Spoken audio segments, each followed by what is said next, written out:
Hi, this is Teresa Heitman. I'm working with the Excellence in Breeding platform to bring you continuous improvement training. 5S, workplace organization, is one of the tools that you're learning about in Module 7, which is to help create flow in the process that you're working on. And I wanted to just expand a little bit on 5S as a methodology to organize your workplace. Many times companies or organizations actually start with this in kind of as a base in starting in the continuous improvement area. So it's a big enough deal that I thought a little bit more discussion about it and a little bit more information might be helpful. 5S is defined as a methodology that results in a workplace that is clean, uncluttered, safe, and well organized to help reduce waste, improve flow, and optimize productivity. Those things all sound good, don't they? 5S is an organizational methodology that reshapes how we think about the workplace. It changes how people approach their work, their workplaces, and each other. And it provides a foundation for all improvement. And that's why some organizations actually begin with the 5S methodology. I like to include it in all of the lean projects that we do and as part of that lean project. It also develops an organizational lifestyle and a mindset for improvement. And what we are talking about in continuous improvement is developing a mindset for continuous improvement, developing a different way of thinking about our work. And we use these tools and these methods to help us with actually making those things happen. 5S is an acronym for these 5 words that start with S. So the beginning of our process starts with sort. First, we sort out everything that we don't need in a work area where we're performing a particular task. A lot of times things tend to accumulate in our work areas, things that we don't need, things that are unnecessary, things that actually should be thrown away. So the first step is to sort. The next step is the things that are left that we're going to be using in that work area, we want to set those things in order. And we want to set them up in the best and most efficient order that we know about today. The third S is for shine, and that means, is our equipment in good condition? Is it fit for the purpose that we have for it? Are the maintenance routines done on it so that it's in working condition? The next S is standardize. We've got to make sure everybody knows what the standard is, that we need to train everybody on what that standard is, and we need to repeat it regularly to keep unnecessary items out of the area. As you know from trying to break other habits or from things that you've tried to organize, maybe in your workplace or at home, if you do remove items, sometimes they tend to come back. And that just happens because we are humans and things tend to go back the way they were if we don't make a special effort to sustain the change that we've made. And that leads us into the 5th S, which is sustain. So keep it up, regularly review and monitor the progress. Sounds easy, right? It's really, it isn't as easy as it sounds, but it does work. So a little bit more on each one of these S's. When you're in the sort stage, these are some of the questions you could ask yourself. What is the purpose of this item? When was this item last used? How frequently is it used? Who uses it? Does it really need to be here? This was a lab in our bioservices labs at Summit in Texcoco. And after they learned this methodology, they went through their lab, and these are all of the machines that were actually not in working order and that were not being used anymore in this lab. So you can see removing these from their work area opened up a lot of space where they could actually perform value-added tasks. When these things are in our work area, a lot of times it makes it feel cluttered, which adds to the feeling of stress. And another note on this, it isn't sometimes as easy as just removing things from your work area, but what seemed to be a barrier in this case was actually removing these machines from the asset list. So sometimes there's another process or a barrier that's in our way that we need help to overcome. So be aware that those things might happen. When we remove items from our area that we think might be able to be used in another area or someone else would have an interest in those items, we can use what we call a red tag. You can buy these red tags. In this case, I'm not coloring this tag red, but they come in red, or you can make up your own. But these are some of the information that you might put on a red tag for something that you don't need anymore. There's also a space for the date if no one claims it from the red tag area there where you take everything, that it would be disposed of at a particular date. So it gets out of your site and out of your work area. Here's a before and after picture. This is in one of the labs at the Bioservices lab in CIMMIT. And you can see that probably there was a field activity going on at one point. People were finished with that. They brought in their lunch boxes. They brought in maybe their harvest bags and things like that. There was an open space, so that's where things ended up. But it's creating a tripping hazard. So here we're thinking about safety. And it's also, in the way of people trying to get, say, their white lab coats. And this was not what this area was designed for. So this is an area where they cleaned up. If you do a walk through just through your work area, you'll probably find very similar type situations that are very easy with just a few minutes to take care of. So store your items in a proper location. This creates less stress, a more orderly looking work area. Very visible. So when you're doing your projects, all kinds of before and after photographs are very much appreciated, and people can really see the difference when you have those. Here's some tubs taking up lab floor space. They need to find a home. So maybe in a few minutes of work, people could figure out what would be the best place to store these samples. Set in order. We need to think about which people use which items. Where are the items used? Which items are used most frequently? How should items be grouped? Where would it be the most logical to place these items? So consider ergonomics for people when making those placements, and reduce the waste of motion when making those placements. What solutions can be implemented to keep things organized? So set things in order. Now, I want to mention also, when we're doing all of these 5S activities, we need to be doing it with the people who are working in that process. If you have another team come in and reorganize someone else's workspace, what do you think happens after you leave? And I have seen this.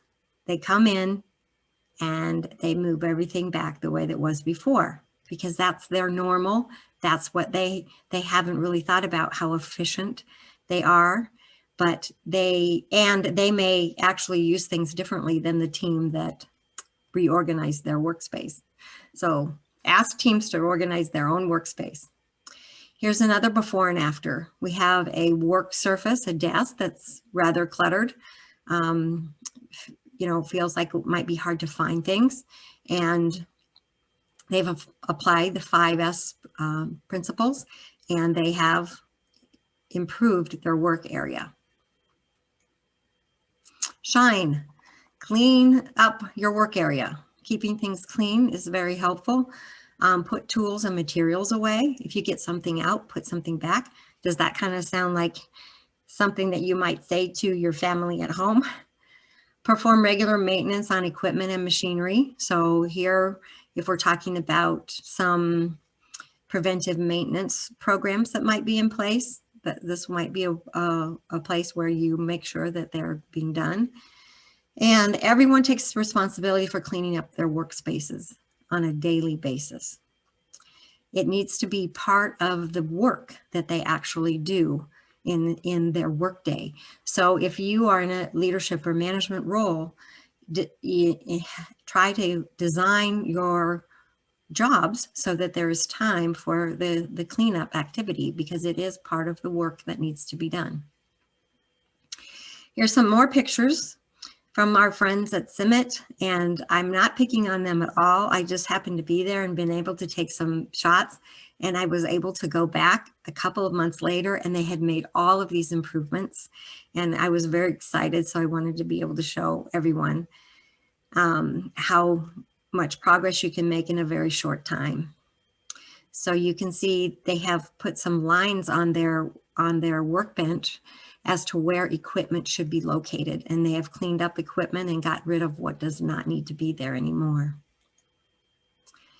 This might seem a little extreme, but if you have a job maybe where this workstation is shared by a number of people, and it's very frustrating for people when they can't find a pen or they can't find the scissors, this is a very possible solution that could help people know exactly what's missing and make sure that they place those items back when they're finished with their work at that workstation.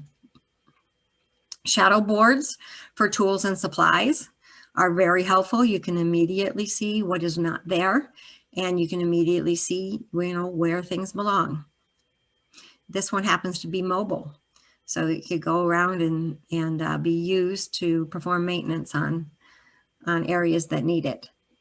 Standardize, the fourth S. Standardize systematizes activities and turns efforts into habits. And it takes us humans a long time to develop a new habit. Standardize assigns regular tasks, creates schedules, and posts instructions. So you might have a check sheet of some sort that gets done at the end of the day for all of the items that need to be accounted for. Standardize means developing standard operating procedures for 5S so that keeping areas organized doesn't get forgotten.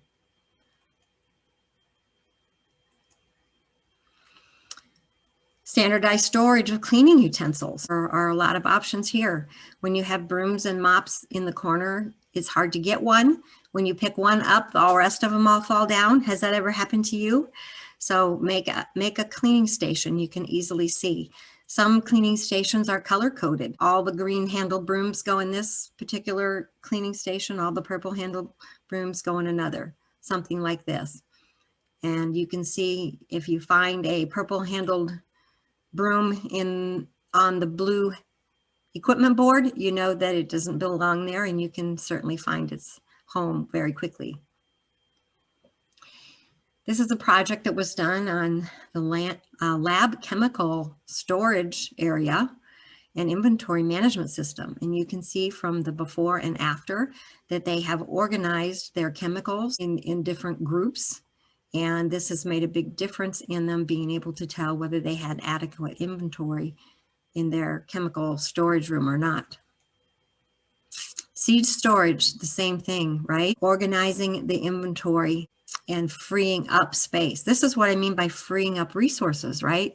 There is more capacity here because of the way that the seed is now better organized. Once standard procedures for 5S are in place, organizations must perform the ongoing work of maintaining those procedures and updating them as necessary. All employees need to participate to make 5S a long-term process. It's not just an event or a short-term project. And 5S becomes a part of an organization's culture. So when 5S is sustained over time, that's when organizations will start to notice continuous positive results. And that's what we're looking for. So a couple of tips here to help sustain 5S practices. Make sure all new employees receive training about their area's 5S procedures as part of the onboarding process. And another tip, keep things interesting. Look at what other companies are doing with 5S. New ideas for organization can keep things improving and keep employees engaged. A few more 5S examples for you, some pictures. Pictures tell us a lot. This is some obsolete paperwork that we found in a drawer in the lab. What else could we be using this drawer for? Should we be keeping these types of things? Sometimes we just don't take the time to clean things up after we change to a new process. Does your work area look like the work area on the left? Could you straighten it up? Could you get some colored bins, different colors for different types of inventory? Could you keep the trash can in the spot that makes the most sense and by putting a line around it? Could you partition off the work area where you're going to be performing certain work activities?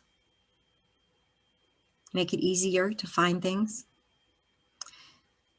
This is a picture of a large factory where they actually have marked all the traffic paths. This is also a safety feature to keep people on the paths or to keep fork truck on the paths so you don't hurt people as you're going by. People will stay out of the way. Color code or, cart location. Each one of these carts has a location home and it's posted up on the wall. So this kind of gets into visual management as well, which we'll talk about later. Different colors of bins for different types of samples. Maybe use the 5 whys tool that you used in the root cause analysis to discover why these boxes are on the lab bench.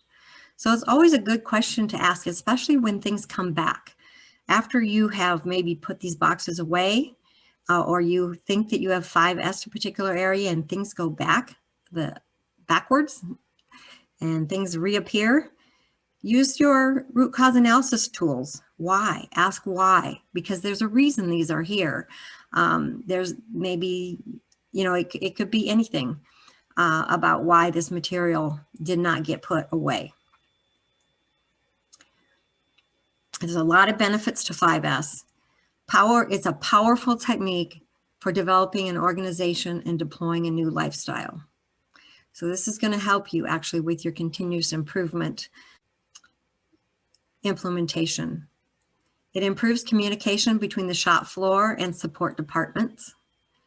It develops the characteristics employees require to be part of a high-performance organization.